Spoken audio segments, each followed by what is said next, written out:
Mga kagabay, magandang hapon, magandang gabi, magandang umaga, magandang tanghali. Saan man tayo naroroon, anuman ang ating mga ginagawa, una at higit sa lahat, ating ialay ang ating mga sarili sa ating Panginoon. Sa loob lamang ng ilang mga sandali, ating damhin ang presensya ng Diyos.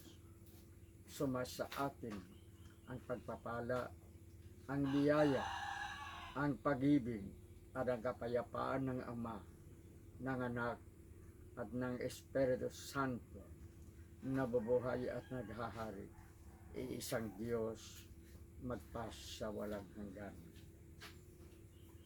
Mga kagabay, lalong-lalo na sa mga anak na maaring nakakarinig o nakakakita ng ating vlog sa mga pagkakataon ito. Ito ang ating panawagan sa mga anak na maaring nakakalimot. Mahalin natin, alagaan natin, paglingkuran natin ang ating mga magulang hanggang sa kanilang katandaan. Lalong-lalo na sa kanilang katandaan at lalong-lalo na nasa tinatawag na silang karimlan ng kanilang buhay. Sa madaling salita, malungkot ang kanilang buhay, maramdamin na sila, malungkotin na sila. Malapit na ang ending ng kanilang buhay. Ating ipapakita sa kanila, ating ipapadama sa kanila ang pag-ibig at pagmamahal ng isang anak. Sapagkat ito ang hinahanap ng ating mga matatandang mga magulang. Higit lahat sa kanilang kabataan. Alam niyo mga kagabay, may isang ama na biyudo na. Sa madaling salita, wala na yung kanyang misis. May dalawa siyang anak na parehong profesional, maganda ang trabaho, at parehong may pamilya. Pero halos magkalapit lang ang kanilang mga tahanan. Kasi sa kanilang ancestral home, sa bahay na kanilang kinalakihan ng mga anak, nandoon yung ama, kasama ang tinatawag na caregiver. Halos hindi madalaw ng mga anak, halos hindi madalaw ng mga apo. Malungkot ang amang ito. Isang araw, dumating itong magkapatid. May kaya sila, maganda ng trabaho. Dumating. At sabi, Papa, alis na tayo. May pupuntahan tayo. At pumunta sa silid, lumabas, may dalang isang maliit na malita.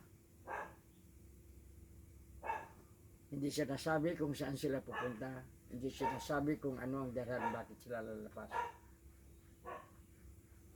Habang paikot-ikot ang kotse na kanilang sinasakyan, naramdaman ng ama na parang pabalik-balik na lamang ang kanilang ruta. Pero hindi siya nagtatanong sa kanyang mga anak. Nasa gitna siya ng kanyang mga anak, ng dalawa niyang anak. Sa nagmaniw ng kotse, siya sa gitna. Katabi ang kanyang isa pang anak. Ngayon, dumaan sila sa isang malaking tulay, isang mahabang tulay. Doon sila tatawid sa tulay na yan. Nung makita ng ama ng tulay, ang tulay at ang tinatawag nating hangganan, kinalabit ng ama ang kanyang anak na nagmaniw. At sabi, anak, nasa gitna tayo ngayon ng malaking tulay at malalim ang tubig. Pwede ba itapon na ako ninyo dito upang ako ay malunod mamatay at walang makaalam. Kaysa dadalhin ninyo ako sa isang home for the aged upang tuluyang iiwan. Matagal ko nang nahalata ang inyong mga balag mga anak, ngunit hindi ako nagsasalita.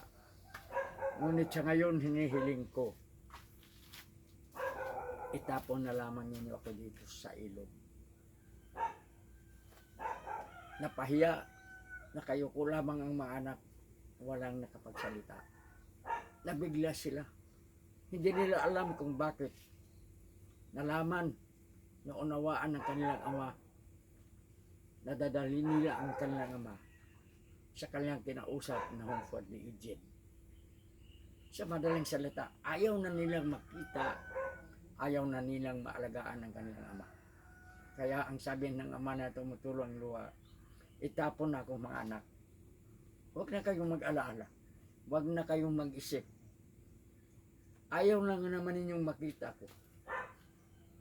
Itapon na ninyo ako dito. At tuluyan na ninyong hindi ako makikita. At hindi ko na maramdaman ang sakit ng iyong pagtatuloy sa akin. Walang nakatibo, awaan ng mga anak. Ibinilik ang kotse. Ibinilik ang kotse. At mula noon, inalagaan nila mabuti. Kasama ang mga apo, halos araw-araw, pinupuntahan nila ang matanda nilang ama doon sa kanyang tirahan. Pinalis nila yung caregiver at sila na mismo ang nag-alaga sa ama. Isa pang ina, isang ina, iniwan ng asawa. Hindi gaanong nagdamdam ang inang ito sapagkat nandyan ang kanyang mga anak. Subalit nakakalungkot na mismo yung kanyang mga anak ay kumampi doon sa kanilang ama. Itinakwil ang ama, lumadaing, nagdurusa ang ina. Mga kagabay, lalong-lalo na sa mga anak. Ang ating mga magulang ay may tungkulin upang tayo ay alagaan, upang tayo ay palakihin. Paaralin ang mga anak upang magkaroon ng magandang kinabukasan. Ito ay tungkulin ng isang magulang sa batas ng Diyos at sa batas ng tao.